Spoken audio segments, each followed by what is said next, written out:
কারচুপির অভিযোগগুলো এসেছে কারচুপির যে অভিযোগগুলো তুলেছে আসলে তাদের বিরুদ্ধে আমরা তো দেখলাম যে এবার ক্ষমতায় কোনো দলীয় সরকার ছিল না, অন্তর্বর্তী সরকার ক্ষমতায় ছিল।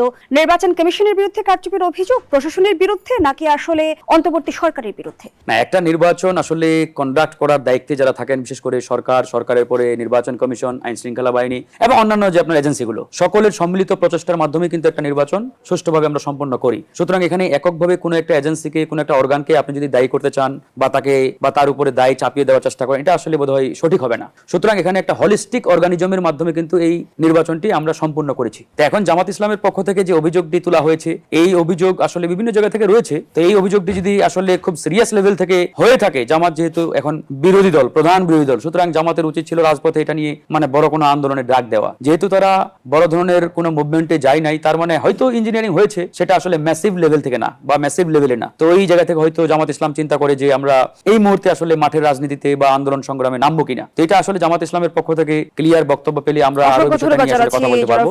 তবে আমাদের যেটা বক্তব্য, যে কোনো কিছুই আসলে সমালোচনা কিংবা ভুল ভ্রান্তির ঊর্ধ্বে না। মোটা দাগে বিগত 12টি নির্বাচনের চাইতে তুলনামূলকভাবে যে ত্রয়োদশ জাতীয় সংসদ নির্বাচন, এই নির্বাচনটি ভালো হয়েছে। তবে একটা জায়গায় আমরা আসলে এটাকে খুব গর্ব করে, মানে এটাকে আমরা অবশ্যই সাধুবাদ জানাই যে এই নির্বাচনে যে প্রাণহানি, এই প্রাণহানির সংখ্যাটা একবারেই জিরো। সুতরাং এটা আমাদের একটা বড় অ্যাচিভমেন্ট। ধন্যবাদ জানাচ্ছি। নির্বাচনের তুলনায় এই নির্বাচনে